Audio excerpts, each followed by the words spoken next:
the implementation.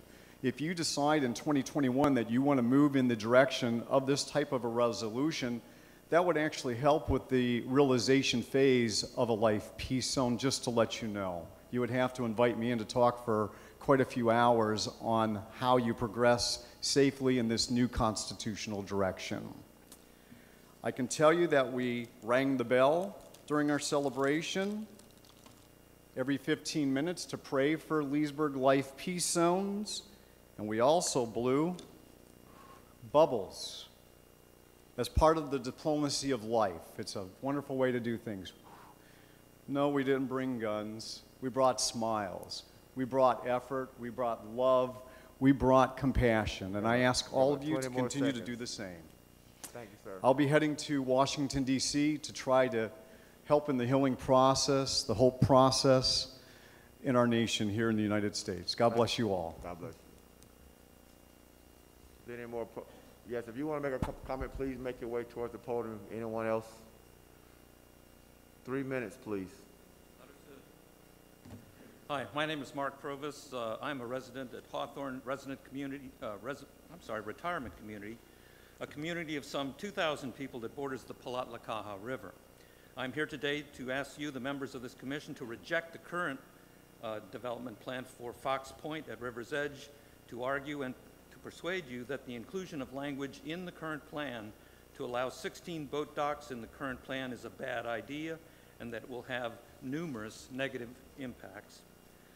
The development on the Palatlakaha River, on which they propose to allow 16 boat docks, each of which can be up to 1,000 square feet, will, in our opinion, choke this narrow waterway and negatively affect all who enjoy it now and in the future. You may ask, how narrow is this waterway? I have personally measured the width of the river at the proposed locations of these docks, and I can tell you, I will leave you with a package of information that's specific to those particulars.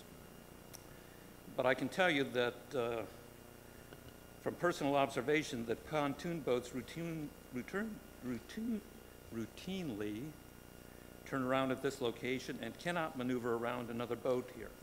Allowing up to 16 boat docks at this location is short-sighted, inconsiderate, and detrimental. This is a simple and straightforward matter. We, the residents of Hawthorne, will submit to the Commission a petition to require the development, ask you to require that the development revise the plan to reflect what is reasonable. And most importantly, we ask that the Commission tell the developer that they must revise the plan to minimize the impact of the proposed design that allows too many boats on this narrow waterway in consideration of all of us who use and enjoy this beautiful waterway. Thank you. Thank you. If you're going to talk about any items that's going to be voted on, please save those comments for those particular items. Yes, sir. My name is Bill. Sorry. My name is Bill Conley. I am also from Hawthorne. I'm currently on the board of directors over there, and we've had the follow-up the gentleman ahead of me. I'm going to address just one section of it. There's several phases that's going to greatly affect us. I'm going to talk about erosion. In the last drawings and stuff, I have not heard anything about this. They're talking about erosion activities. In the river right now, we have several things going on that's greatly affecting our river. I don't know if you guys ever heard of the armored catfish, but they started coming up that river about 3 years ago. They're huge. They grow about 24 inches, and they dig into that riverbank all the time, building their nests. They're up and down that entire river.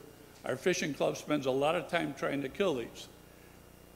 The second issue, well, actually, the other issue on them is also the manatees. The state of Florida is trying to get rid of them because they're putting a lot of pressure on our manatees. The other thing we're suddenly seeing in there is giant snails in that river. All right, these snails are huge. They came out of fish tanks where people got tired of them cleaning the tanks, but they're all over that river now. They're taking over the Florida-friendly snails that have been here for centuries. The last thing that's coming up, and again out of nowhere, is the primrose willow bush. This bush grows approximately 10 foot tall, 10 foot wide, and it is an extremely fast grower. I have a picture of it here. encompassing our whole riverbank. We spent almost one whole summer chopping these things down to get them out of here. The seeds are coming up by the dam, which is controlled by Lake County Water Authority and St. John's Water Authority. We can't do anything to stop those seeds. They float down, they grow fast, and they're affecting our riverbank. I guess I would like to know what this Fox Point people are doing about erosion along that riverbank. Where they put those boats in there that we're talking about, you come halfway across that river, it's gonna push all the boats right next to our shoreline. Okay, that's gonna give us more erosion. In what I call the flat part of the river, we have lost 15 inches, okay, in the last 3 years. In the deep hole, which is at the far point of the river, we have lost 3.5 feet of our land because of the erosion from boats and the power coming down there. And we have spent approximately $15,000 in the last 3 years planting trees, bushes, and everything else trying to stop this erosion. I would like to know what this community across the river is going to do to help us. Thank you, sir. Thank you very much. Just for the record, that is item 6A, and we will discuss it when we get to 6A. This section is for public comment only. Oh, I'm sorry. This is the first time I've been to one of these Yes, meetings sir, when it yeah, said no. public. I decided I better do it real quick. Yes, sir. Thank you. Sorry Thank about you. the confusion. No, you're fine, sir. Do I need to come back later, or is this on record now? I think we're going to remember everything you said. But if you need to come back, you're more than welcome. But I think you will remember it. So Thank you very much. Thank you, sir. Are there any public comments, matters that won't be discussed under these items? Any other public comment? Yes, ma'am. Hi there. I'm Kristen Nelson, 2928 Tangerine Court, Leesburg. Anyway, I just wanted to add to my friend Stephen Sodlewski's Life Peace Zone concept. What he meant was, and he forgot to say that when he was blowing bubbles, what he meant was every child should be born to blow bubbles. That's what why he does that, okay? But that's why he was blowing bubbles on the street corner. And here today, every child should be born to blow bubbles, okay? So I just want to say, to add to his concept here, I'm his friend, and I just want to say, if life is not valued inside the womb, life will not be valued outside the womb. God created a protective embryonic sac for the human life for a reason. Abortion is not safe. It is self-destructive. It brings devastating feelings of guilt and shame and God's judgment. And I wanted to share what the Bible says in Romans 8. Those who live according to the flesh have their mind set on what the flesh desires. But those who live in accordance with the Spirit have their mind set on what the Spirit desires. The mind governed by the flesh is death, but the mind governed by the Spirit is life and peace. The mind governed by the flesh is hostile to God. It does not submit to God's law, nor can it do so. Those who are in the realm of the flesh cannot please God. So I just want to say, there's forgiveness of sins, and I just thank you, God, there's forgiveness of sin, Lord, that as far as the east is from the west, you will remove our transgressions from us if we ask you. Thank you for allowing me to speak. Bye. Thank you. If there are any more comments? Seeing no other comments, we'll move to the consent agenda. As routine items are placed on the consent agenda to expedite the meeting. If commissioner staff wish to discuss any items, the procedure is as follows. 1, pull the items from the consent agenda. 2, vote on remaining items with one roll call vote, and discuss each item pulled and vote by roll call. Are there any items the commission would like to pull tonight? 4B2.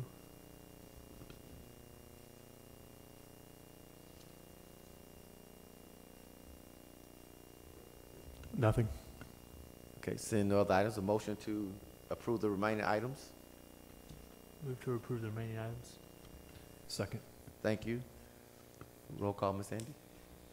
Commissioner Connell, Yes. Commissioner Roebuck, Yes. Commissioner Burry, Yes. Commissioner Peterson, Yes. Mayor Christian. Yes. Item 4B2 is a 5B2? Is a resolution. Someone like to introduce it, please? I'll introduce and ask to be read by title only. Thank you. Resolution of the City Commission of the City of Leesburg, Florida, authorizing the mayor and city clerk to execute a construction services agreement with Blackwater Construction, Inc. for renovations at the Leesburg International Airport for a cost of $536,181. If a motion, So moved. second? Second. Been moved and properly second. Discussion. Yeah, Blackwater Construction is a customer of mine, so I need to abstain. Okay. Any other comments from the commission, from the public? Roll call, please. Commissioner Burry, Yes. Commissioner Peterson, Yes. Commissioner Connell, Yes. Commissioner Roebuck abstained, Mayor Christian. Yes. 6 is a public hearing and non-routine items. 6A is a second reading. Would someone like to introduce it, please? 6A1. I'll introduce and ask to be read by title only. Thank you. An ordinance of the City of Leesburg, Florida, annexing certain real property consisting of approximately 158 acres, being generally located west of U.S. Highway 27, north of Bridges Road, and east of Florida's Turnpike, lying in sections 1 and 2, Township 21 South, Range 24 East, and sections 35 and 36, Township 20 South, Range 24 East, Lake County, Florida, providing that said property so annexed shall be liable for its proportionate share of the existing and future indebtedness of said city, providing that such annexed property shall be subject to all laws and ordinances of said city as if such territory had been a part of the City of Leesburg at the time of passage and approval of said laws, providing that such annexed territory shall be placed in City Commission District 3 and providing an effective date. Do we have a motion? Move for approval. Second. Moved and properly second. Ladies and gentlemen, we're going to ask if Mr. Beliveau, if he will come and give us a preview and give us information, then we'll have those from the public will come after Mr. Beliveau. Yes, sir. Good afternoon. Greg Beliveau, representing White Marsh 2 and 3. The application is for the continuation of a project that started in 2005. It's 158 acres. It's 234 single-family and 63 single-family attached. The density is 1.9 dwelling units per acre. The property has been thoroughly reviewed. We've got enough environmental analysis done on the property. One whole file in my file book is nothing but environmental analysis. Dan Miller, the planning department, has copies of all the documents. We have sign off in May of 2019 by U.S. Fish and Wildlife on the sand skinks. They were signed off. There are none. We have our scrub jay analysis performed. That was also done in May of 2019. We are not impacting any negatively upon the scrub jay habitat nor the buffers. Hazardous phase 1 was also performed on the site, and that was cleared. Also, we do realize that we're going to have to take care of our gopher tortoise situation. The site does have existing impacts so that we can, in fact, put together a road to the site from White Marsh 1. The site was prepared for development in the initial development of White Marsh. There is a 12-inch water line that's stubbed out to our entrance, and a 6-inch force main that's already stubbed out to the entrance of our property. The traffic analysis was performed, thoroughly vented through the Regional Planning Council. There are subsequent letters here going back and forth where they ask us to review this, re-review that. Our traffic consultant subsequently did so. Your also, your consultant for traffic analysis reviewed it and then signed off as well. It went to the state, they reviewed it and came back and reviewed it positively. That's why we're here tonight for your second reading. The project has been, we abut Plantation to the north, as well as White Marsh 1 to the east. We ask for your favorable approval this evening.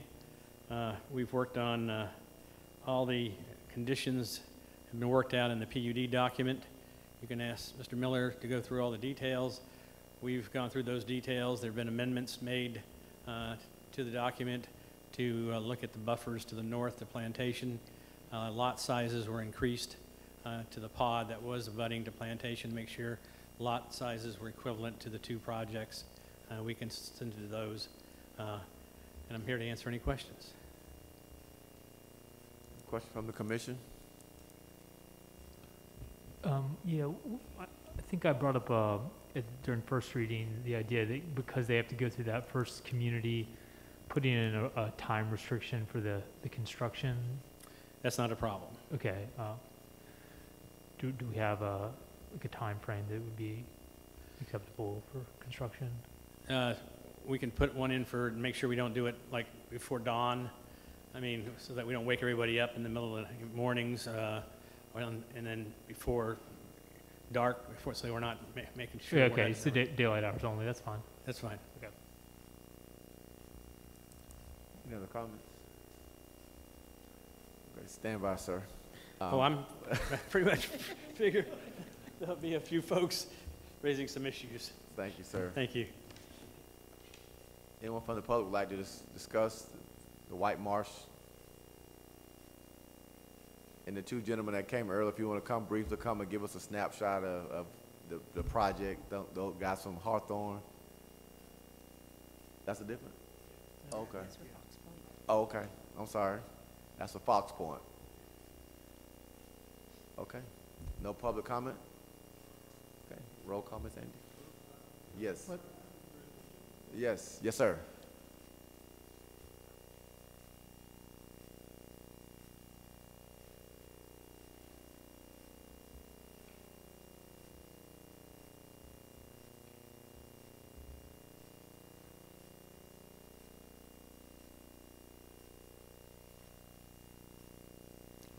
My name is Walter Bellavo. I live at 5348 Great Egret Drive, Leesburg, Florida. No, I have a couple comments. At the end of the meeting last time we were together, there was a gentleman who spoke to us over the microphones. He wasn't here. And he gave us a lesson, so to speak, on the expansion of growth in Lake County. And he used as an example the villages. And evidently he doesn't realize that perhaps we're not as dumb, as stupid as what we think we are, people think we are. My comment to that gentleman is, and I don't know who he is, but he evidently is somebody important on your board, is this. Yes, the villages were a great expansion and are continued to be so. But they put in the roads. They put in the infrastructure to support the villages. And it seems that in most cases they do put in the roads to support the growth. And I have nothing against expanding and putting up the homes in Leesburg or in White Marsh. But the road doesn't support it. We're looking at maybe an addition. Are you putting any extra roads in, or we're still stuck with the same road? I can't. Okay, fine. He'll come back and 4,000, a good chance of having 4,000 cars on that one road. And I think we did ask the members of the commission to go out to the community and drive through and review the situation themselves. I'd like to know, did anybody actually go? I Of the drove commission. it today. I drove out there today and spent some time out there. You drove out today. I see. Anybody else of the commission? I went out before the first reading last time. Well, more than likely, it will go through, and we will suffer the consequences of so doing. But in my opinion, the opinion of most of the neighbors, is that this is expansion without common sense. It really is. If you're going to build the homes, fine, but put in roads to support those homes. It's as simple as that. And of course, all of the governmental organizations have signed off already and all that sort of business. But the reality of the situation is the better part of 4,000 cars are going to be put on that road, one single 1 mile road. And that's my comment on that. Thank you for your attention. Yes, ma'am. Yes.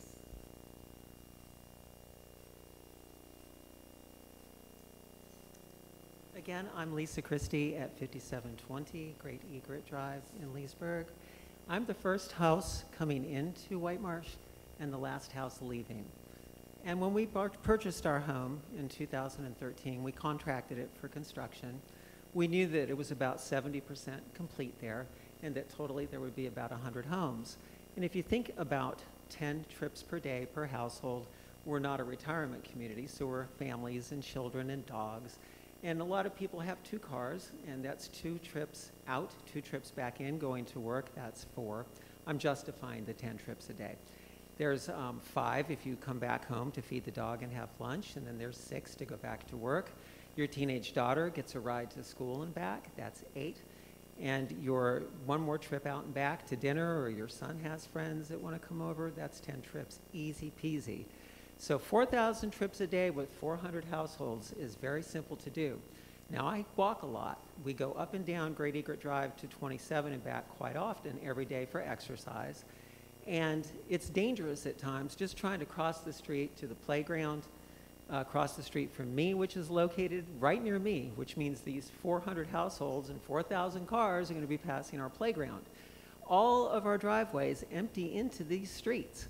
We don't have a boulevard with arteries that feed into it, as Walter was saying.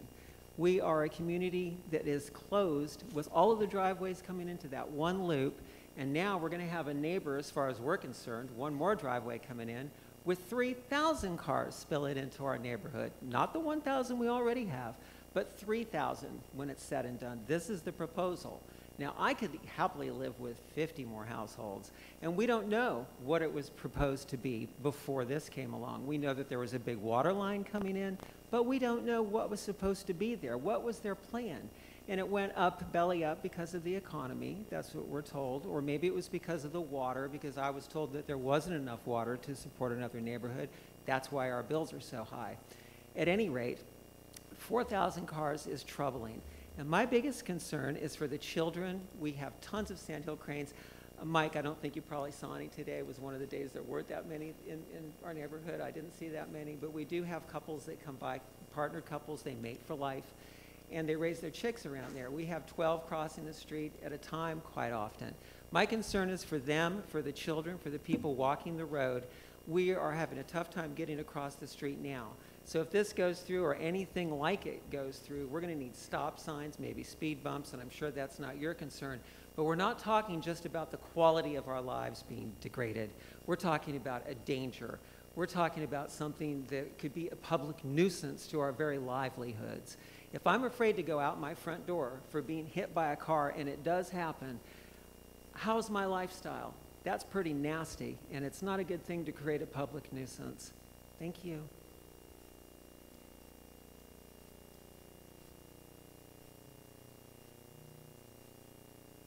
Hello, I'm Marlena Sokol. I live at 5549 Great Egret Drive. So last time I talked to you guys, I gave a pretty lengthy little speech, but I'll save that this time. So I just really wanted to share my perspective at this point.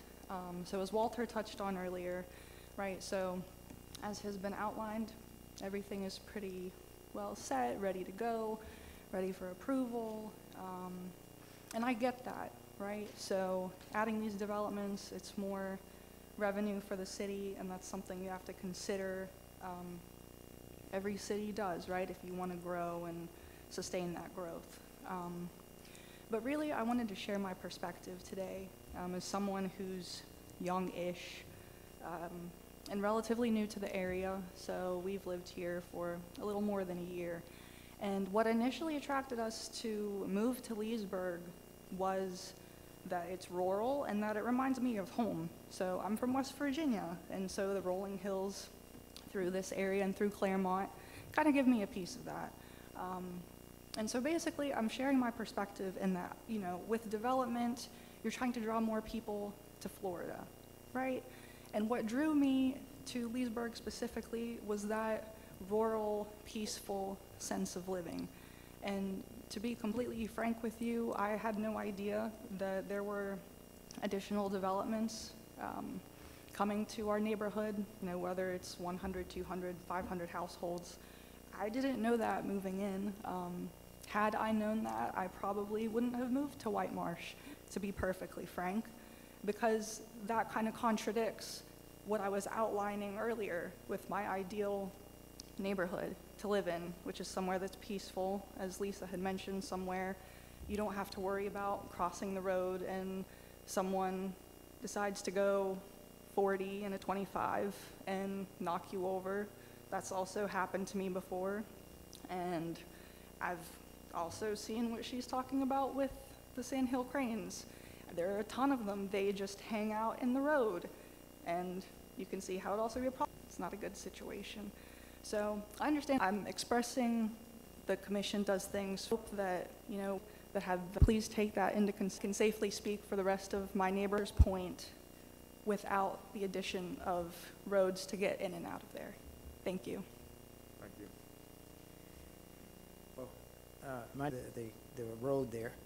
And I just a couple of comments. That road is barely wide enough for 2 cars.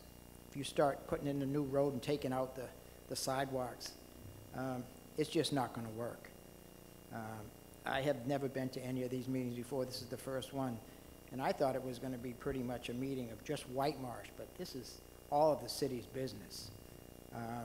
It's a bad plan. I bought that house with the understanding that there's 105 homes there, a couple of sinkholes in the back. I don't know what they're doing with them, making a playground or what. I'm just completely against adding these 4,000 homes or whatever this complex is that you want to add at the other end. I don't think it's a good idea. That's pretty much all I had to say.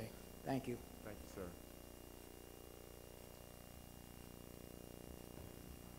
Have one more, Greg. Have one more.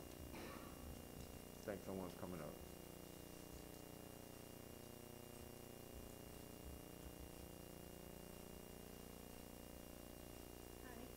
Hello. My name is Sabrina Bale. I live at 5631 Great Egret Drive. I actually live at the corner of Great Egret and Great Egret because our development is basically an oval. So we get the traffic from both ways. Also, the inside part of our neighborhood, we don't have sidewalks, and we have community mailboxes. So everybody on the inside has to cross the road to get their mail. Right now, like I have to walk probably 3 or 4 houses down and across the street to get my mail. I have to wait for cars to go by. If you add more cars, that's just more and more traffic, more time wasted waiting to go across the street, possibly getting hit by cars. Also, there's lots of kids. I have a 3-year-old and a almost 10-year-old, and I don't know if you guys have kids, but 3-year-olds like to run, so not that he goes running in the street all the time, but it could happen. And I'm not the only one with kids, so it's just something I'd like you all to consider. Thank you. Thank you. Any other public comment on this subject? Mr. Belleville, you have anything you want to?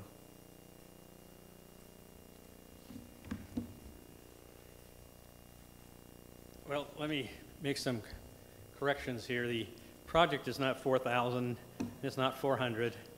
It's, the addition is 297. The traffic study shows increased traffic is not 4,000. It's 2,729. So the analysis shows it's not creating 4,000 new trips. It's a little over 2,700. So we're not blowing through there quite the number that they've represented. Like I said, the traffic analysis was shown to several tiers of analysis. I have Keith Riddle here, who's designed several projects using the same type of street system that's in White Marsh. And in that street system, he's designed and he's also analyzed other projects that have equal to or greater than the number of units on the same type of design. And if you'd like, he can stand up here and tell you how those systems have worked and how the number of units have fronted on those streets. And they function fine. And they have curb cuts and driveways that front those road systems. They're in the same size lanes, same type curbs, and they have driveways that front in those same type of systems. And they far exceed the number of lots that we have on ours. And they were all approved. They were approved by the jurisdictions that they were reviewed, and those neighborhoods are still functioning today.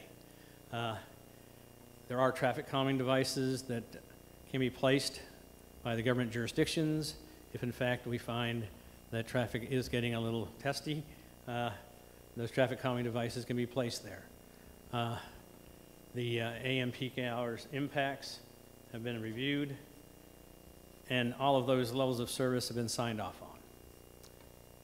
The reviewers asked our traffic consultant to look at the road network, and they did, and those were provided as part of an addendum. That's all I can tell you. It was analyzed. Our analysis looked at all those items, and our numbers are still below 2 units per acre. This is not a high-density project. It's only at 1.9 units per acre. We're not talking about Miami here. We're talking about a development that's still low in impacts, it's low in density. It's a development that's still in character with the area. It's probably lower in impact and lower in density than the neighbor to the north. So we're still asking for your recommendation. Would you like to hear from Keith and the examples he has provided? I'd be glad to have him come up. Would the commission like to hear from Keith tonight?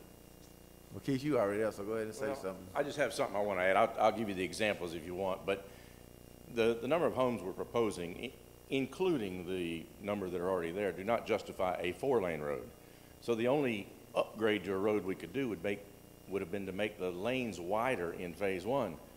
That just promotes higher speed car. You widen the lane and cars go faster. That's why your highways are 12 foot and 14 foot, because they're going 55 and 70 miles an hour. So a 10-foot wide lane, 20-foot total, plus we have 2-foot concrete flat curbs on both sides. That's your standard subdivision road that Highland Lakes has, Royal Highland has, Arlington Ridge has. I designed all those, and we use the same roads in there. So it's very standard. No. And like he said, several of those have, Arlington Ridge has in the back, supported by the same 10-foot lanes, 600 plus homes. I designed them. Royal Highlands has over 900 in the very back section, supported by 10-foot lanes. So it's very standard. Yes, sir. Thank you. Commission, any questions for Keith or Greg tonight? I do have one. On this phase 2 or 3, whatever we're talking about here, will there be sidewalks in this one or no? Yes, sir. Okay. There'll be sidewalks, street lights, all the requirements the city of Leesburg requires for a subdivision. Thank you, Greg. Mm-hmm. Yeah. Now, before I know what the anticipated rebuttal to Keith's, they're going to say, but the examples Keith made those were retirement communities. But when you look at 900 homes, you look at 1,000 homes, 600 homes, versus our 297, there's still X number of homes coming through, and that's quantumly larger developments in perspective to ours. So the traffic impacts are going to be at least somewhat equivalent when you look at the number of units on those same type of road systems. I think Mr. Roebuck has a question.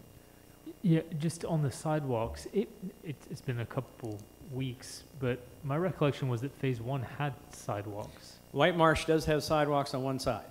Oh, okay, I understand, they're just on one side, which will be the same on the new development as well, I take it? I believe so, yes. Okay, thanks. Any further Greg, comments? I wanted to ask you, White Marsh 1, when it was developed, what, was it a Lake County low-density urban? Yes, Is sir. that the designation? Yes, sir. Okay, so if you did not bring this in to the city, the 158 acres, if you took out the 66 of wetlands and you take out the 25% green space, you come up to 276. Correct. So you can do that in the county. With a PUD, yes. So my real concern is just one road in, going through a county development to get to a city development. We have no options. We're landlocked, and it was a vision to be that way when it was originally developed. So the developer, the first developer with White Marsh 1 and 2, that's the way it was originally developed or envisioned. And even though some homeowners subsequent to the original homeowners claim they had no knowledge that White Marsh 2 was going to be coming, there are documents that show that the original purchasers were aware that a White Marsh 2 was coming. I got you. And I understand, I was at the meeting when you said they should have done their due diligence to do that. So in doing their due diligence, they should have known that 276 homes could be built back there. That potential was there. So I'm good with 276 homes. So, and we're looking at 249 plus 48, so we're asking for 297. Thank you, sir. Thank you. Any other comments from the commission? Yes, ma'am. We'll give you another chance to say something. Yes, ma'am.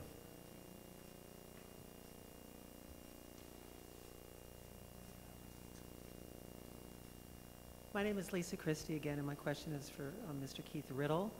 And my question is, does all of the traffic from that 600-home community, does every one of the cars coming from and to pass any one house absolutely the driveway exit onto the road? As my driveway does, it exits right onto the road where I'm going to have up to 4,000. And I say 4,000 because you can have 10 trips a day, as I mentioned earlier. It's not 300 new cars, it's up to 3,000. Does every single car pass a cluster of homes like they do in White Marsh? There are 5 of us where every single car coming from your new community, if it's built, and our current community pass by my house every day. Do they do that, or do you have multiple exits like they do in the lake? At Arlington Ridge, which is the one I mentioned that had 600 homes, I don't think there's, I haven't studied it, I don't think there's any one house. However, at Royal Highlands, there are houses that have all 900 homes go right by it.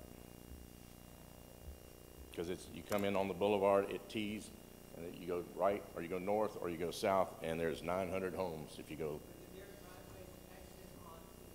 Yes. Everybody's driveway exits onto the road. Yes. Thank you, Mr. Riddle. All right, commissioners, have a roll call, please. Commissioner Roebuck? Yes. Commissioner Bury? No. Commissioner Peterson? Yes. Commissioner Connell? Yes. Mayor Christian? Yes. Item 6A2, second reading. Would someone like to introduce it, please? I'll introduce and ask be read by title only. Thank you. An ordinance amending the future land use map of the comprehensive plan of the city of Leesburg, changing the future land use map designation of certain property containing 158 plus minus acres from Lake County urban low density to City of Leesburg Estate for property generally located west of U.S. Highway 27 and north of Bridges Road and east of Florida's Turnpike, as legally described in Sections 1 and 2, Township 21 South, Range 24 East, and Sections 35 and 36, Township 20 South, Range 24 East, Lake County, Florida, and providing an effective date. Move for approval. Second. Second. Been moved and properly second. Any comments from the commission? From the public? Roll call, please, Ms. Yes, Commissioner- ma'am. Yes, ma'am. It's a bad design. White Marsh was not prepared for this. Thank you. Thank you. Council, roll call, please. Commissioner Peterson, Yes. Commissioner Connell, Yes. Commissioner Roebuck, Yes. Commissioner Burry, No. Mayor Christian. Yes. 683 is also second reading. Would someone like to introduce it, please? I'll introduce and ask to be read by title only. An ordinance of the City of Leesburg, Florida, changing the zoning on approximately 158 acres from Lake County A Agriculture to City of Leesburg PUD Planned Unit Development to allow for single-family residential development for property generally located west of U.S. Highway 27, north of Bridges Road, and east of Florida's Turnpike, as legally described in Sections 1 and 2, Township 21 South, Range 24 East, and Sections 31 and 36, Township 20 South, Range 24 East, Lake County, Florida, and providing an effective date. Entertain a motion. Move for approval. Second. Thank you. I would like to make a couple of comments. I was handed a piece of information by this lady here, and it basically is pictures of the sandhill cranes, crossing the road, and yeah, they're in my neighborhood too as well. By the way, I live, obviously in the city limits. But thinking of the construction, I was out there today. I did drive it. I did not see any speed limit signs.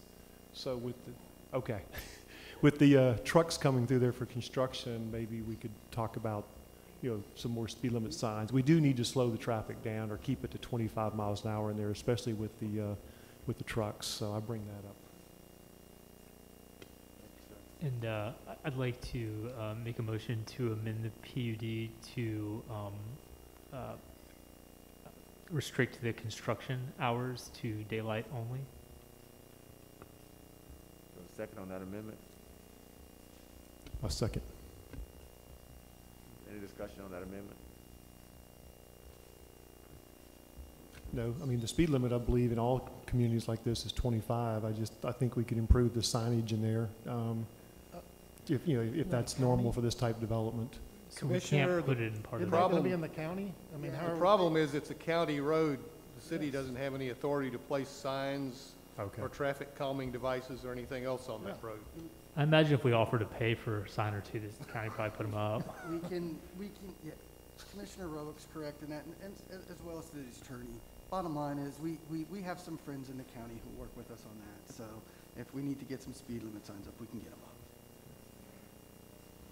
Yes, ma'am.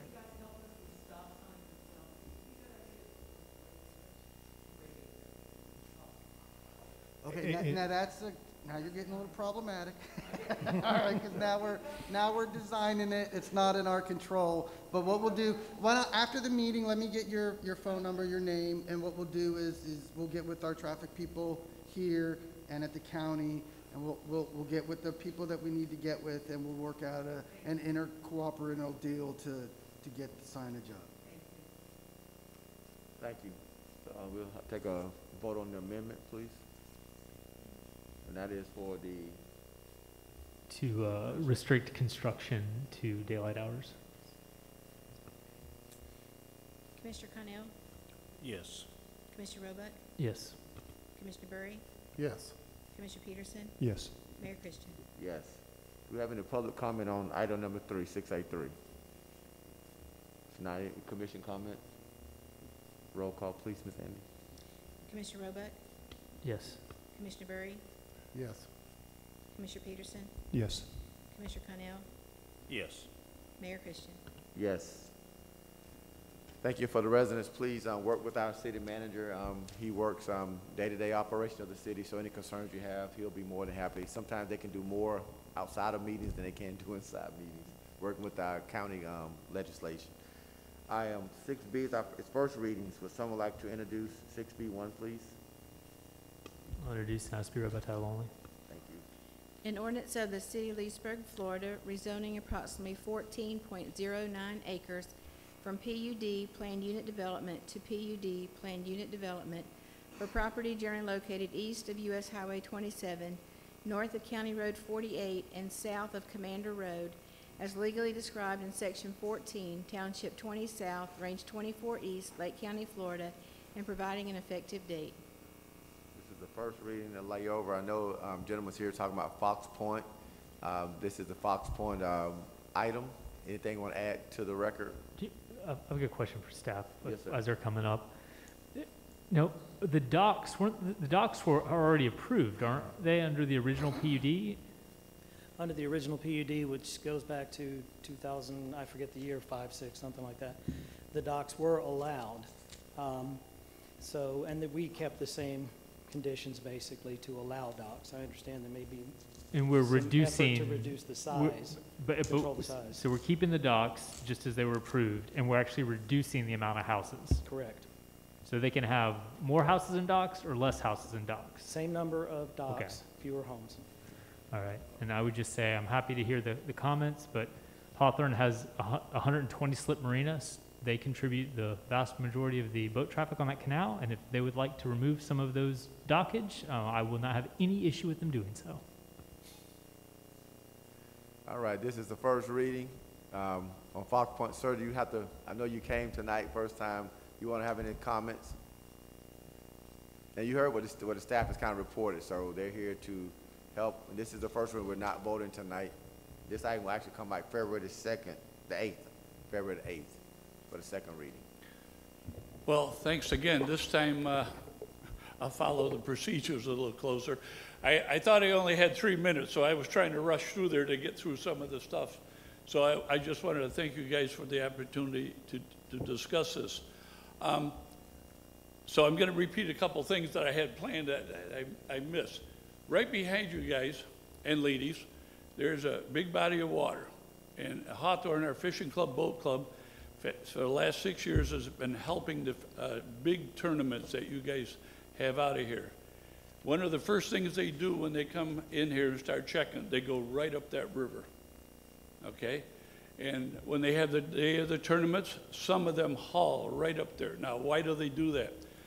I don't know if you guys have been up to that dam or up the river, but there is a dam up there. When that water starts pouring over that dam, some of the most monstrous bass, I don't know how they get signaled, but the oxygenation that comes into Lake Harris, those bass just haul up there. So that is a famous, famous river, okay? I have to admit, I am very prejudiced. I've been on that river for a long time, kayaking, fishing, canoeing, you name it, and I've done it for the last 15 years. And so I'm kind of prejudiced. Now, the issue here, the houses are fine. We need a ton of houses. We got a ton of people coming in here. I'm talking about the erosion issues. Now, I have not heard them talk about the erosion. They talked about the same number of docks, but I can't tell from the maps and stuff that I looked at how far these docks are going to go out there, okay? And the one hole that I mentioned before that was real deep, it's going to cost Hawthorne roughly $80,000 to $120,000 to put a retaining wall in there to knock that water coming down from the dam when it's flowing there. The rest of it, we spent almost $15,000 putting trees and plants and so forth in there. So my concern is, are they going to participate and help with that erosion stuff? If those boats, well, let me I'm sorry, slow down a little bit. Go back to where we're going to put that petition and stuff in the water, okay, to stop it. Right now, like I mentioned before, we have lost almost 3.5 feet of water. Now, when that petition in our wall, we get approved for the wall, it's going to be put back in where the original location was to recover. And this has been approved by St. John's Water Authority. Lake County and stuff, that we can recover the land where it started the erosion stuff. So when we put it back there, if they're measuring from that point of it now, we got to be careful, because now when we can recover our land and we ever find that $100,000 roughly, it's going to be moved back out into the water.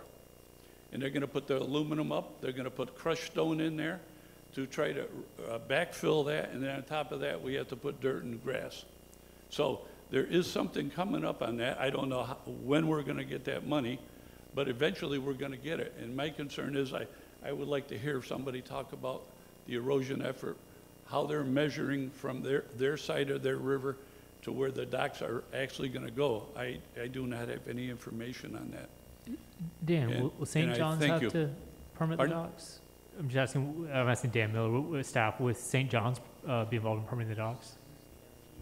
FDP. So that's the answer. The city will not be involved with the looking at that erosion. part I realize it's them, but I don't know, I just wanted you guys to know about the erosion. I want you to know about that bass fishing that's going up there. And if anything, they push those boats further on our property, we're gonna lose more of our land on the Hawthorne. We got a long border. So I thank you all for your consideration, and I would appreciate the opportunity to talk to anybody here, either at one of our board meetings or call me or whatever, so we can understand what they are doing with the river and the erosion. And I thank you very much. Thank you, sir. Mr. Miller, you have any comments? Staff would respectfully request that there be a limit on how far the docks can go out into the water. I believe that's been discussed, and we don't have anything in the PUD, but it was brought to our attention by some residents of Hawthorne, and we could throw a number out there, but we've measured, not specifically, but on the maps, 50 to 60 feet width, and I don't know an exact number on that. But if we could, can you bring some number back before the second reading? If we could make a change in there and say 12 feet, something like that, to limit the extent of the docks going out, I think that would be wise, and it'd be helpful to Hawthorne as well. So who's the developer? Is he here? Is she here?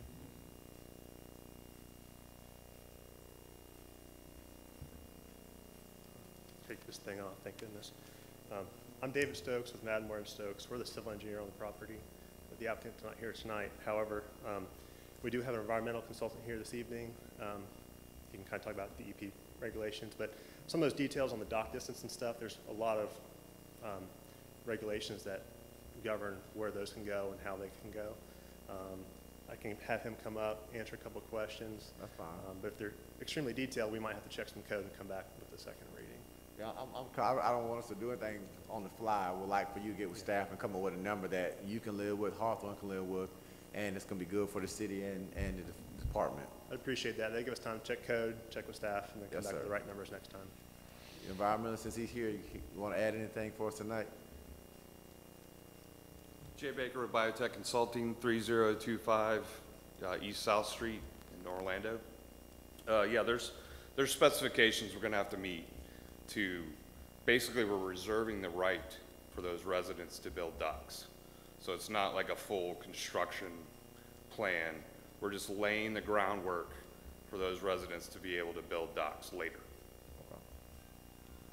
So is everyone okay with coming back to second reading with a number that you can check the code and see what works, that we can make a educated decision instead of just throwing a number out tonight? There is a number, right, like 1,000 square foot?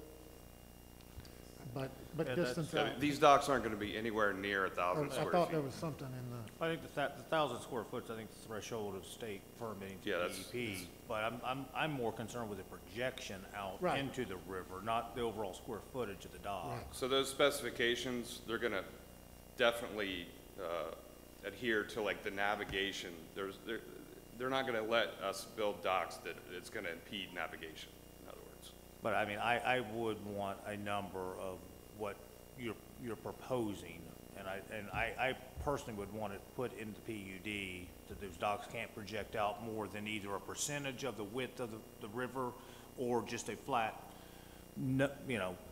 footage it's of how gonna far we can project out. I would want that before I could approve this project. It's going to be where a standard boat can get enough water to dock. Sure, it, sure. So.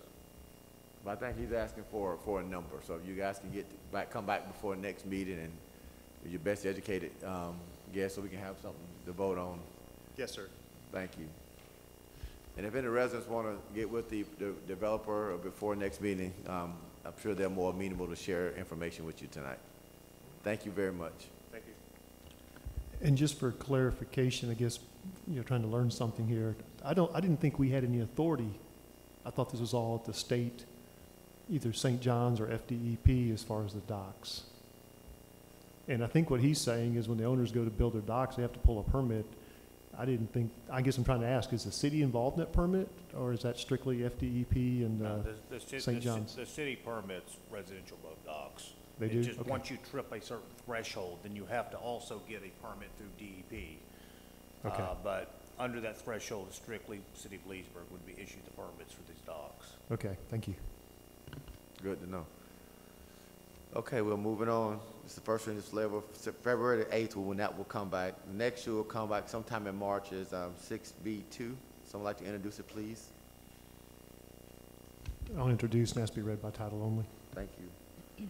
An ordinance amending the future land use map of the comprehensive plan of the city of Leesburg, changing the future land use map designation of certain property containing 36.9 plus minus acres from Industry and Technology Commerce Park to neighborhood mixed use for a property generally located east of Florida's Turnpike and south of County Road 470, as legally described in Section 17, Township 20 South, Range 24 East, Lake County, Florida, and providing an effective date. The first reading of layover. Any questions, comments from the public? Okay, this item will lay over. 6B3 is also a first reading. Would someone like to introduce it? I'll introduce and ask to be read by title only. Thank you. An ordinance of the city of Leesburg, Florida, changing the zoning on approximately 36.9 plus minus acres from PUD planned unit development to PUD planned unit development to allow for a mixed-use residential and commercial development for property generally located east of Florida's Turnpike and south of County Road 470, as legally described in Section 17, Township 20 South, Range 24 East, Lake County, Florida, and providing an effective date. Comments, questions from the commission? From the public? This item will also lay over. 6B4 is also a first reading. Someone like to introduce it, please? I'll introduce and ask to be read by title only. Thank you. An ordinance of the city of Leesburg, Florida, changing the zoning on approximately 20.63 plus minus acres from C3 general commercial and R2 medium density residential to PUD planned unit development to allow for mixed-use development for property generally located west of US Highway 27 and north of County Road 25A, as legally described in Section 34, Township 19 South, Range 24 East, Lake County, Florida, and providing an effective date. Yes, sir. Mr. Miller. Mr. Mayor, staff found that we needed to make a couple of minor changes in the PUD that we forgot to make before we put it in the agenda software. Under landscaping and buffers, 5E currently states the western and northern property lines shall have a 6-foot fence. I believe that should be an 8-foot fence that was negotiated at Planning Commissioner. And was there one other, Greg?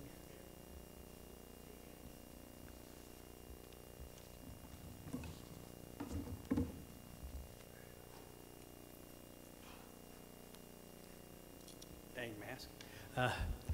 Planning and zoning made two recommendations as part of their, made two edits to the PUD as part of the recommendation.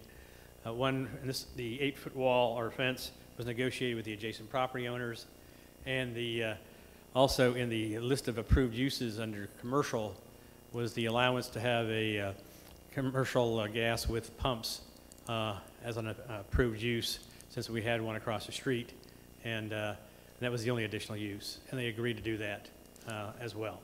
And that's it. Those are the only two changes. I just had a couple comments, Greg, and you know, we talk about 27. I think this is an opportunity for the city to start doing some improvements on 27. With this development, of course, it's great to be coming on 27, but I would like to ask Al and the staff to look at the design. If I'm riding down 27, what is this gonna really look like? As I know, we do the canopy trees and other trees, but I think this is an opportunity for us to start doing something to improve 27 with new development coming. So I would like to see us do something a little more landscape with this design to kind of create some type of synergy coming down 27 without just being asphalt and just some, you know, gas station, but something really, really nice and unique in this first development. I know we got our standard landscape, but I really would like to see us do something, start a trend on 27. We talk about the hotels, we talk about some of the buildings that need to be repaired. I would really like to see us, and not to put in any undue financial burden on the client, Greg, but opportunity for us to do something nice on 27, a little nicer than what we normally would do coming down the main thoroughfare of Leesburg. Well, we already have a buffer built in for us all along 27 and 25A, so we already have a landscape buffer, and landscape buffer and commercial is more than the landscape buffer where we have the residential. So we have 2 tiers of landscaping built into our PUD. I know, I get it, some shrubs and some trees, I get it, but I'm saying when I'm coming down Leesburg on 27, I look at this development, I would like to see us, I mean, instead of the city going out and building a median and putting palm trees and we doing it, we got a developer coming. Not that I'm a huge fan of apartments on 27, but I would really like, because I'm looking across the street and it looks decent with a fence and some shrubberies, but I would just like to see us and staff, maybe we can encourage developers who come on 27 to do something that's going to make people come down 27 and get a wow factor, as opposed to just, okay, it's a standard, some shrubs, $10 a piece and some canopy trees. So I would like to see you maybe talk to developers if they can come up with some kind of design ideas that would make me really get excited about this new development, as opposed to just some more apartments and some standard landscape. Not saying what you got to do, but I just like to see before the next week we have something a little more unique than what we normally have. I will make sure you get a wow. Thank you, Dan. Thank you. Does everybody kind of understand what I'm saying? I mean, other than me telling Al next year, Al, go buy some apartments and knock them down and do something. Yeah, I agree with the mayor's comments. The architectural renderings are a little underwhelming. Oh, those are gone. Okay. We already got beat up on those by your staff. Those are put in the garbage. Thanks, Dan. Yeah, those, we already heard about that early. We're developing new ones because these are condos. These are not apartments. And since we're selling these, those renderings were put in the shredder, okay. And they're coming up with new ones. Okay, thank you. Yes. Any other comments from the commission? Look at Mike. Mike, I'll go look at these things again. I did have one question, Greg. Did you say you were going to go with the 8-foot wall buffer and not the 6? Correct. It's an 8-foot wall and or fence, and the P&Z recommended that with input from the homeowners adjacent to us to the north and the northwest, and we agreed to it. And we concurred before they made the motion, and that was fine. Okay, that's a 25-foot rear setback on the buffer? It's a 25-foot buffer along the north, and in fact, I just checked the plans. It's a 25-foot buffer along the whole entire property. Oh. And we also, for the mayor's benefit, we looked at the trees, and we had our tree survey done prior to this submittal. So we actually looked at the trees and existing trees and moved buildings around to keep some existing mature trees. So we actually did some preemptive movement to keep some of our good canopies. So before the next meeting, you're going to have those new renderings and what it'll actually look like, look more than just this, what you have up here now? Yes, because I actually denied the next series of renderings. So, yes, they're working on them. Thank you.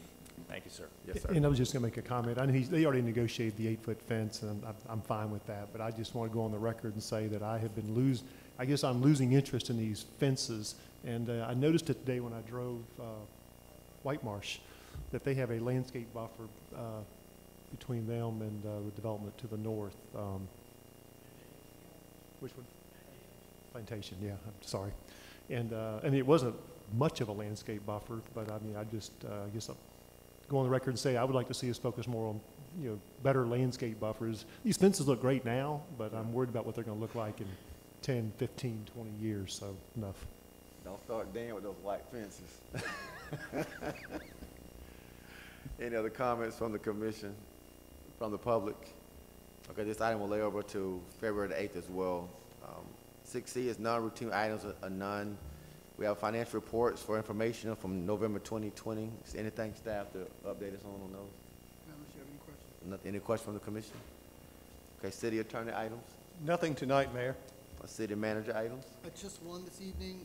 Mayor Christian, you brought up, I think at the last meeting, the consideration of the commission to purchase the lot on Pine and Childs as part of the pool project. We did get back, or the city attorney got back with the owners there, and they're pretty dead set on 50. So if the commission's willing to spend that number, we can make up a contract, and I just wanted to get your direction on how you wanted to do that. We can go one way or the other. Ultimately, that lot's probably going to need to be used, especially as we get into thinking about how we do Pine Street. We can go with or without it, and funds would be available if you want them, probably with some interest monies from some of our capital project funds. So I just wanted your direction, if you wanted me to bring that contract to you or let it be. I'm not overly familiar with it, Al. I mean, do you?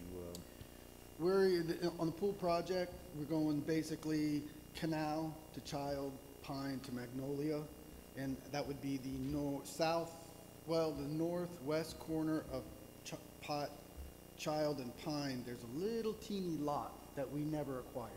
We built the pool around it, basically from the railroad right away to Pine, and we left that little notch in there. Yeah, I like that term, the notch. Yeah. What do we need it for? There it is right there, Commissioner. And it sits right, and I brought the arrow because it sits right in the middle of the pool, right there where Brandon has the arrow. It's probably a 50-foot. If you drove it, Jay, you'd see a little chain link fence wrapped around it. It doesn't look good. With all the money we're spending on the pool, I think we're clearly overpaying at $50,000, but we need to buy this lot and do this pool right at this point. We've bought all the property to the north. We've shaped this thing. And where's the pool going at? If you go back out, not that far. Look, Al, do your thing, Al. Commissioner, I'll get you the rendering of it. This is parking lot. Basically, Jay, you have a regular shaped property. You got a little 50 by 40 foot notch down the southeast corner on Pine Street. The pool is sitting in this general vicinity of the property. The main entryway into the project is all Pine, almost smack in the middle of the lot. All the parking this area, and the rest of the parking around this notch. And then we acquired these substandard houses. There were 6 of them.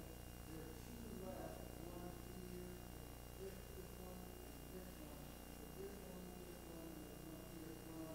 This is kind of where we put the detention area, and we're in the process of an eminent domain suite on trying to acquire these last 2 houses.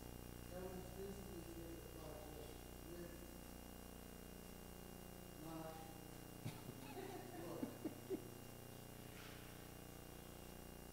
And I thought about, if we didn't get this acquired, I'm just playing, if I'm the owner and you having a big swim meet and I bring my biggest loudspeakers and I put on my property, I put a hot dog stand on my property and I play 1985 Two Live Crew, and you got a bunch of visitors from Miami, Orlando, and Jacksonville at your pristine city, and I'm playing some of the raunchiest music on my property to your guests because you didn't acquire that. And the guy he paid $30,000, and I just go on record, I sold it to him probably 20-something years ago, unfortunately, because I've been asking you $50,000 right now, but he got it, and of course he put a $5,000 fence around it, so he's not making a lot of money. But I think he becomes a headache for us. If it was me, I would play music when you guys are doing a swim meet. But I think, as Commissioner Peterson said, I mean, we put a lot of money in it. I just think it's, it'd probably be the right thing just to square that property all the way off and control our own property. Yeah, I've been very vocal about this pool from day one, and we've come a long way. I'm appreciative of staff's efforts to pursue the condemnation to the north, but we need to buy this notch and be done with this thing. There was some talk about an expansion of Pine Street, though, of the width of the road, Yes, which would eat up how much of his property? it's tough. This is a guess, maybe 20 feet, but in that area, that's substantial. So Right. then we would start talking about a take, and then we would go back through the eminent domain, and you guys would have to vote on that, and then, Pay Fred I mean, I was 25. gonna do that in more detail for y'all today. 50 grand now is probably equivalent to taking it. Yeah, it's not worth $50,000. Everybody in the room knows that, but we need to pay the $50,000 and move on. And I don't take that So- lightly, but it's the right thing to do to get this pool done right. Well, let me not put you on the spot this evening, to give you time to think about it, but I did want to probe you to see if it's worth having Fred draw up a contract. So I will have Fred draw up the contract, and it'll be back before you for a formal vote. And if there's any questions in the interim, you know where to get me. So I think the direction is it's probably worth, formal consideration. Thank you, sir. That's the only one you had tonight? And I'm not against voting on it tonight. If the commission wants to move forward on it, I'll make a motion to buy it for $50,000 tonight and stop talking about it. So you got to run it, you I got don't to know run if it. can they give me the authority to sign on that contract this evening, Fred? It's within my spending authority. I would say no, because we don't have the contract in front of you. They may want some additional terms in it. It'd be better if I would send it to them and see if it passes muster before it comes back. Okay, let us drop the contract. I'm fine. Thank you, Fred. Okay, roll call, Ms. Andy. Commissioner Peterson? Nothing tonight. Commissioner Bury? Yeah, I saw a little something in the Orlando Sentinel this weekend. I don't know if it was on the front page regarding the effects of high heat levels. And Leesburg, kind of surprisingly, we have 2 to 3 times the amount of heat-related illnesses in our citizens than in the rest of the state. And it was a pretty interesting article. I won't get into the climate change thing that it kind of alluded to, but it did, just the factual information was that our folks are much more susceptible to heat-related illness here in Leesburg, and they had some mitigating factors like increased tree planting, using materials in building that are cool sensitive, that type of thing, but it'd be worth your time just to take a look at it for the future, because the projections say it's not going to get better. Commissioner Roebuck? Nothing tonight. Commissioner Cornell? No, ma'am, nothing. Mayor Christian? Nothing tonight. Motion to adjourn.